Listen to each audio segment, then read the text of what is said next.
if my dad isn't here caring for me, there's something inherently wrong with me.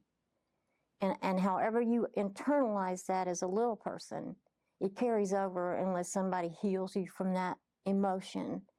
And so I took that with me into the beginning of addiction. Tell me how it impacted you growing up without a father.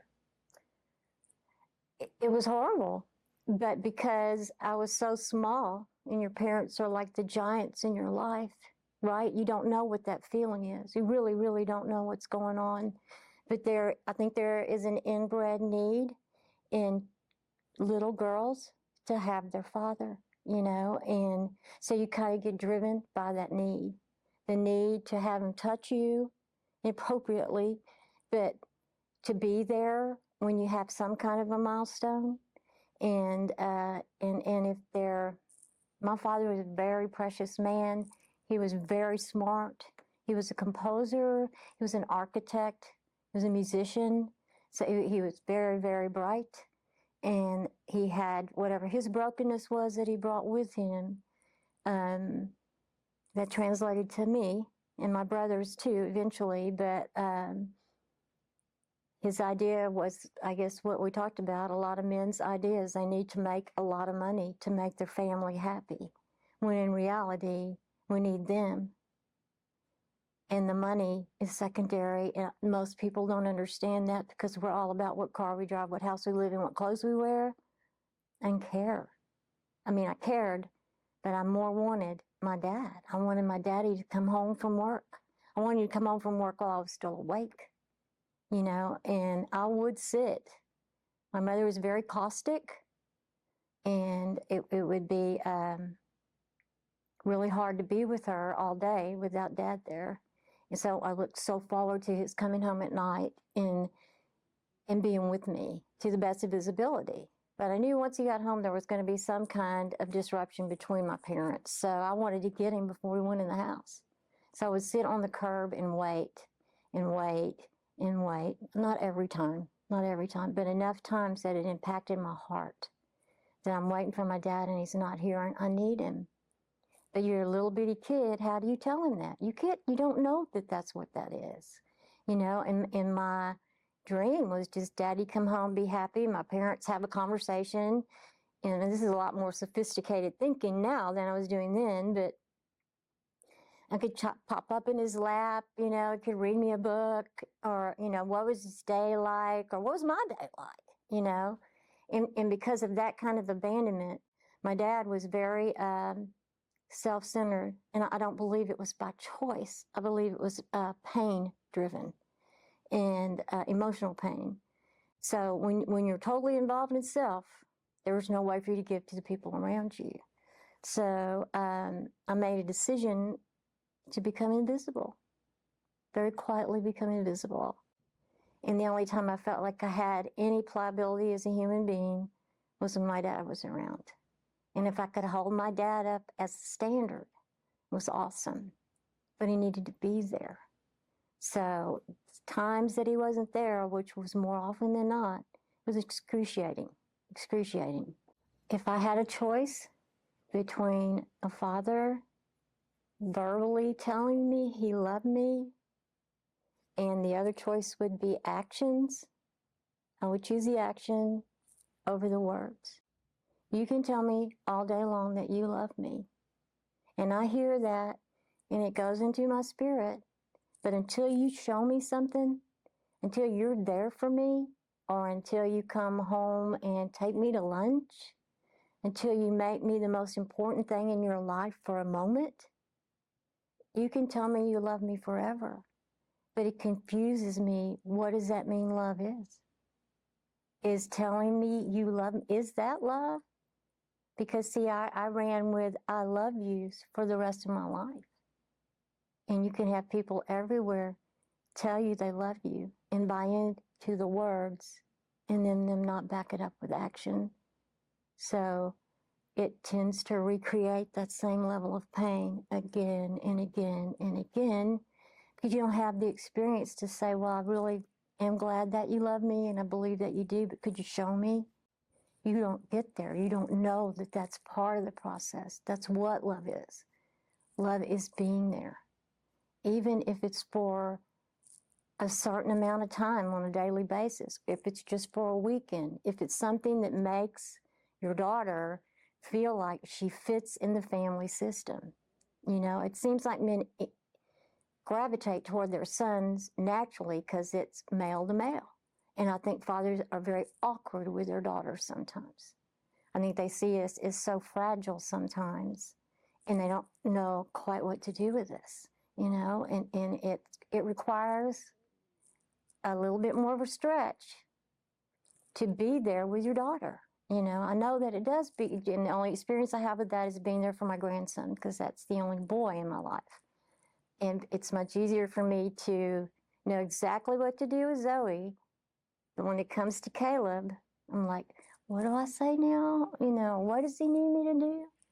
And I think it's just so important if a father would ask his daughter, what do you need from me? What can I do for you?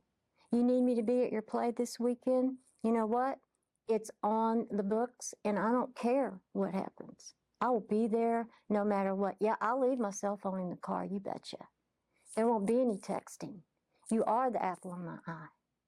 And have that father sitting there on whatever row he is with the big grin going, that's my little girl. You know, that's my baby girl, and I'm so proud of her.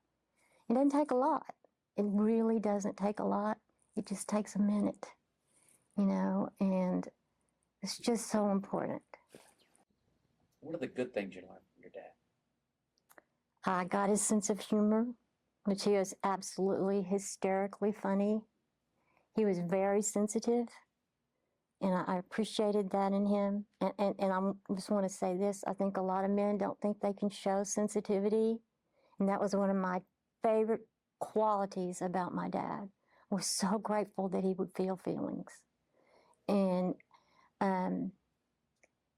his musical ability, the things that I grew up with, I was so proud of. His art, you know, there's a lot of joy for me in music, and there's a lot of joy for me in art, and that came from my dad and my mother as well, but that's who Daddy was, you know. And when I was little, I don't do sports things at all because that wasn't part of our family. We listened to opera when people were playing sports, which was that's just what I grew up knowing. I was never encouraged to play sports, and probably a really good thing because I really was bad at sports. But, you know, he just had so many awesome qualities, but such a brokenness that when those things happened, they were like the best of the best. And for those things, I was so proud of him. But I think what I wanted from him that he wasn't able to give was to feel the same proudness of him for me. And I felt it sometimes, but if it could have been a structured, ongoing relationship where it happened in my life more than once or twice, that I would have that to grasp hold of, because we all want approval. We most definitely want approval from our fathers. And I never felt like I wasn't approved of. I just felt unnoticed. And that hurts. The disconnect between, we talked about I love you, him saying it and showing it. How about as far as, did he ever say I'm proud of you, and how did that, was it similar? It was similar, and he did say it. A lot of it I don't remember. I do remember him being proud of me. My aunt had a ballet school here in town, and Daddy did all the artwork and the backdrops and stuff. And when I was 16, I helped him do a character for one of the numbers. He was just overjoyed with that. And when I did my ballet stuff, he was really proud about that. But as I got older and I began to sing some, he was very, very proud of that. He didn't understand that I had that ability. And it's not that he didn't get it. It's just that you've got to be there in your child's life. When they start having their dreams, and they start becoming a reality in their heart, they need somebody to support them in their dream. And then early on, when you're trying to step into those things, you need the approval of your parents, but particularly your father, I think. What do you wish your dad would have done differently? Honestly, what I wish he would have done differently was care more about himself. Seriously. Because if he'd had the tools that he needed to care for him in his brokenness, there wouldn't have been something that I needed. It would have been there, you know, because his lack of love for himself and the confusion that comes behind that was where he lived in his mind. But I believe if he had had a strength, courage, and wisdom that you find in Christ, that he would have been a different man, and I wouldn't have to tell you what it was that he wasn't able to give me. You know, I mean, it's a myriad of things that didn't happen. And then some of the things that did happen that were quote unquote good were awkward and off center. I made some comments one Christmas about wanting a football helmet, you know, but I really didn't mean that, because what I got for Christmas, a football helmet. And when he gave me that helmet, he got in touch with instantly that that was not the right gift. But if he had been walking with me closer, he would have known that was me being silly, and that this is a little girl. I'm pretty sure, you know, I'll give her the football helmet as a joke, but this is what she really wants. What's the best advice that you could give fathers as it pertains to daughters? Be present in their lives. You know, if it means that you've got to do something different, if you have to give up an activity, if you want to go somewhere with the guys that you've already made plans with, and she comes to you and says, Daddy, I really need you to be here, then you'd be willing to drop that. Hug her. You know, don't stand away like you can break her if you hug her. That's not true. Giggle with her. Play. You know, don't be a statue, you know. Just don't be this man, you know, and I don't dare do this. Don't go there. Be human. Don't be the giant. Be a human being with your child, your daughter in particular. You mentioned something a while ago that reminded me.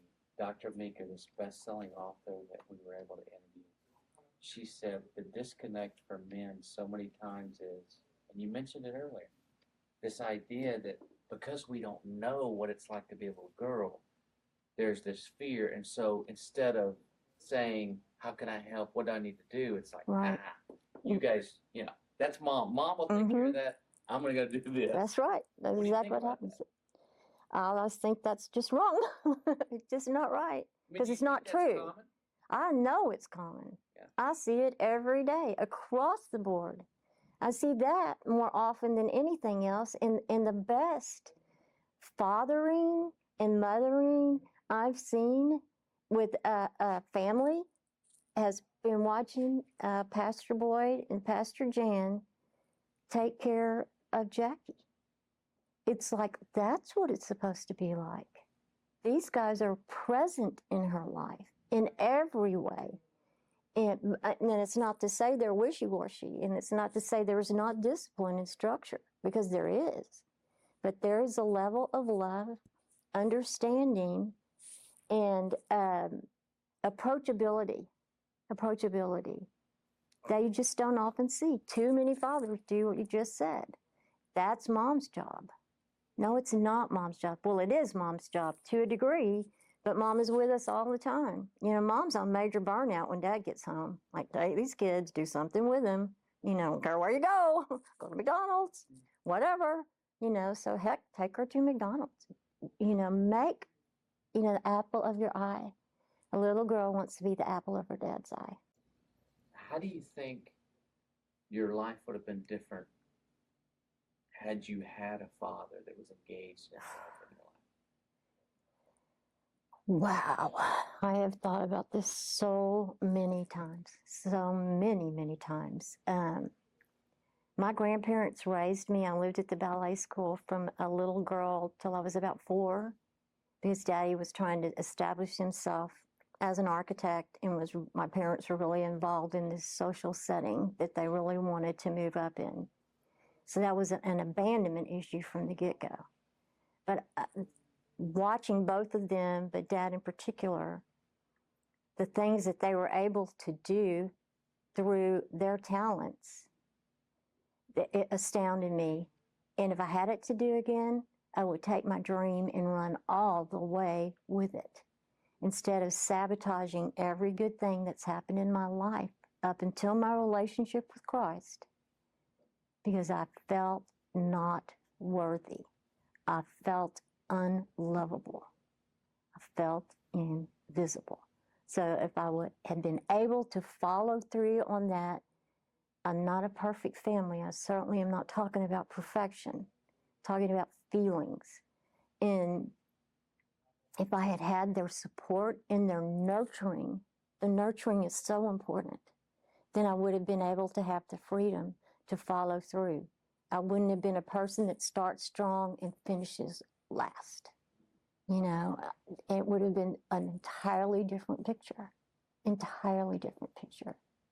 And because of that, there's so many dreams I've let go of that I know I would have been good at.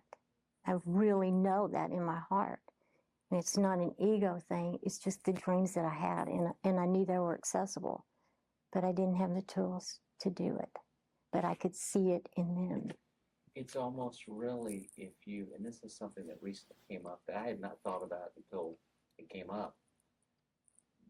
My girls, I hope, and I think I've instilled in them that I believe in them. Absolutely.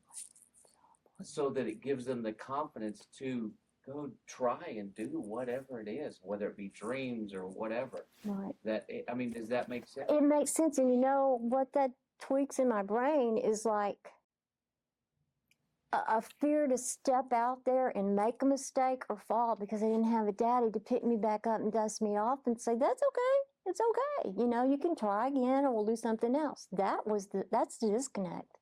That's the disconnect. I wouldn't pick myself back up and be like, you know what? This is what you deserve. You got what you deserved because you didn't do it right. But if I had a dad to come up and say, we all fall short, put you back on your feet, tell you how proud I am of you, you did a great job, you know, so then you want to try the next thing. But when there's nobody for you on the sidelines, you know, you can't even assess your performance, whatever it is, without that father saying, you missed it, kid. You know, it didn't have to be, you did great. You missed it, kid. You did, you missed it. But you know what? It's all right. What do you wish your dad would have done different? Well, there's really not a lot. It's for me, it's a huge issue, but maybe for a dad, it's just not that big a deal. But I've been thinking for a few minutes about that. And obviously to be there when I had something that I accomplished in my life, and to be there when I fell, to either pick me up or tell me I could do it.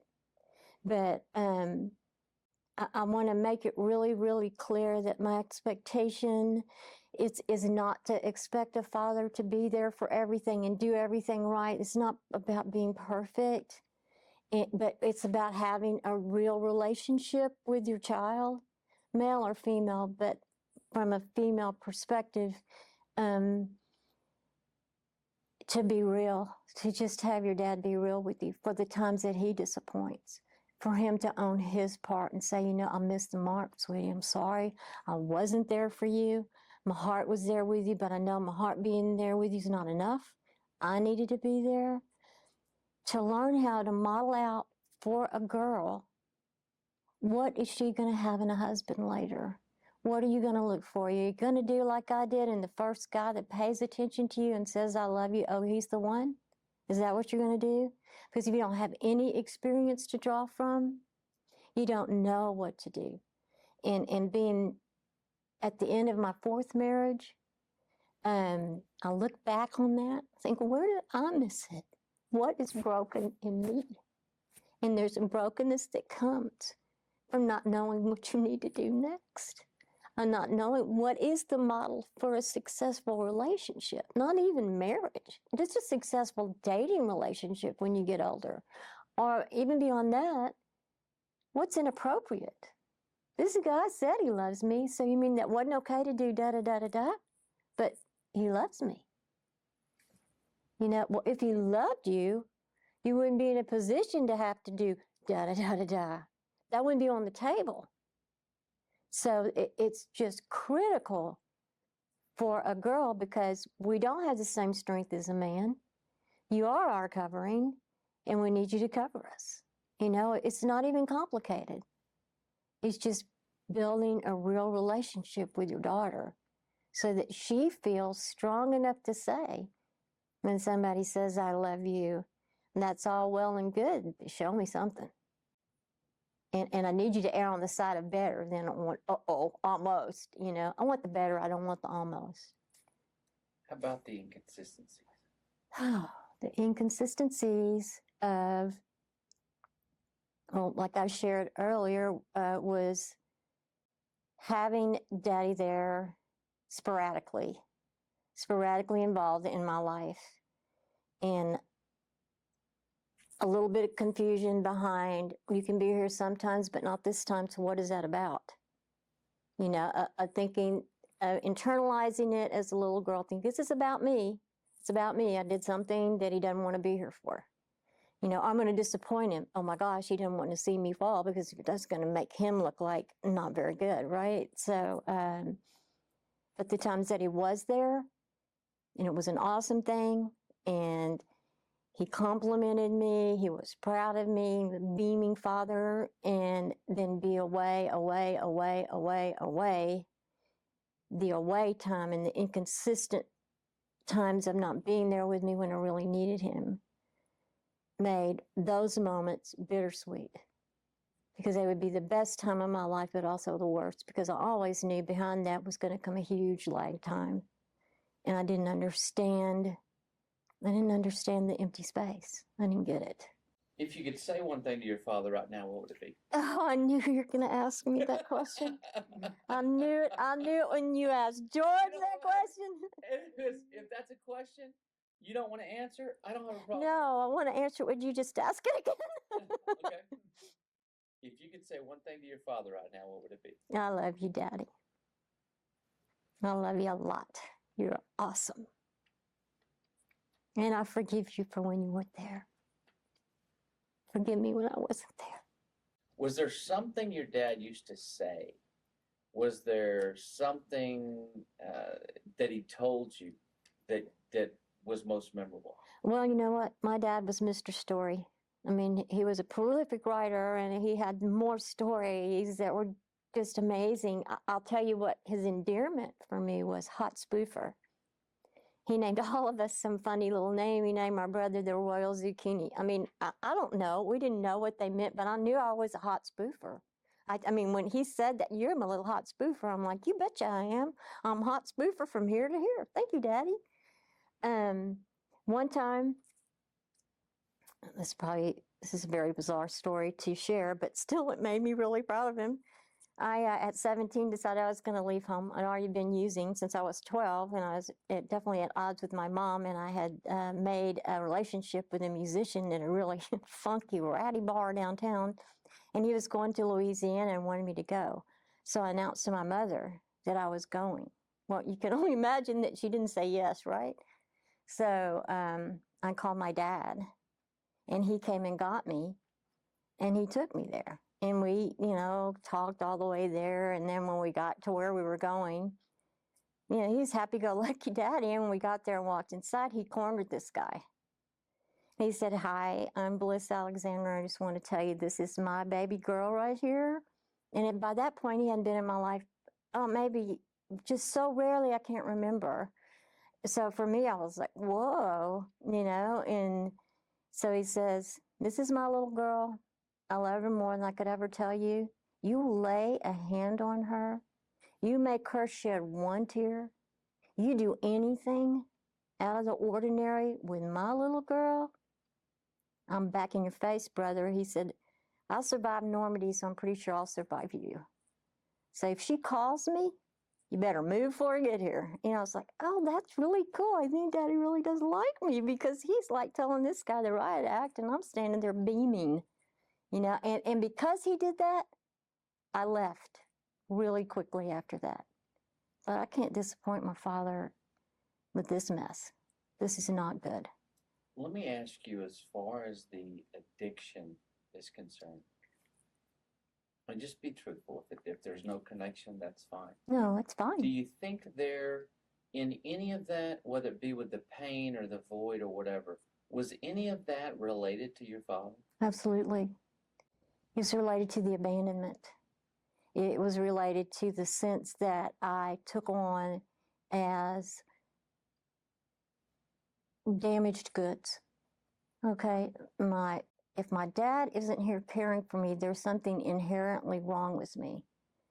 And however you internalize that as a little person, it carries over unless somebody heals you from that emotion. And so I took that with me into the beginning of addiction. I can honestly tell you, I don't remember a time early on that I was doing it for party's sake. The first time I drank, I had a blackout. But the instant that it hit my system, I was like, I'm home. I don't feel nothing but good. And all those voices and all that inadequacy, all the shame, all the invisibility, all those things were gone. They were gone. So it became my quest, in a sense, to make sure I stayed in a state of numbness, however that figured into the equation, so I could continue to feel like those things that hurt so bad were pushed down so far that I could have some semblance of freedom. And it definitely was a huge factor in my addiction. Absolutely. If you had a friend who was going to be a father for the first time, what advice would you give them? Keep your eyes and your ears open. Don't shut off your emotions with your children. Be the real deal. Be who you are, warts and all. That doesn't matter to your child. Don't ever be abusive. Don't ever be abusive. But make sure the boundaries are there. Make sure that structure is there. But never do it from a hardcore, angry place. Reach out to your children. Love them. Make sure that physically, emotionally, and spiritually you're fine-tuned so that you don't miss anything in your children's lives. You know, and when you do miss those things, you can step back and say, I missed it, but I'll do better next time. Be a human being to these kids. Don't be a human doing. They don't need a human doing. They need a human being. They need it bad. So be there, be square, kind of, you know, just be approachable above all things. Be approachable. Listen to what their little hearts are saying to you.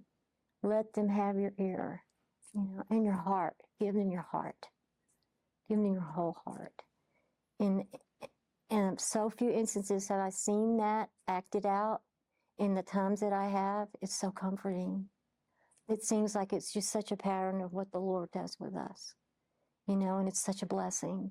And you see those little people, although it's perfection in Christ, we walk in imperfection, but you see them, they're always going to look for that. They're going to look for the Father heart of God. I really believe that they will, and that's part of the journey, is having the stability of your parents. But they first have to be seeking. They first have to have that relationship, I think, to complete the whole picture. And I'm not saying that you can't be a good parent if you're not serving Christ, but I'm just saying you're a phenomenal parent if you do. And I want to be a phenomenal parent. If there was anything I would be able to do over again, would be to be a better parent and make better choices, because every choice I've made, and a lot of times thinking it was just a choice that affected me, affected my children in every area of their life. So that's really seriously, be a man of God first. Love your wife. Show that you love your wife. Show that after God, there is nothing more important than your family. And do whatever, however that lines out for you, whatever that dynamic is in your family, then do that. Find out what it is and follow it.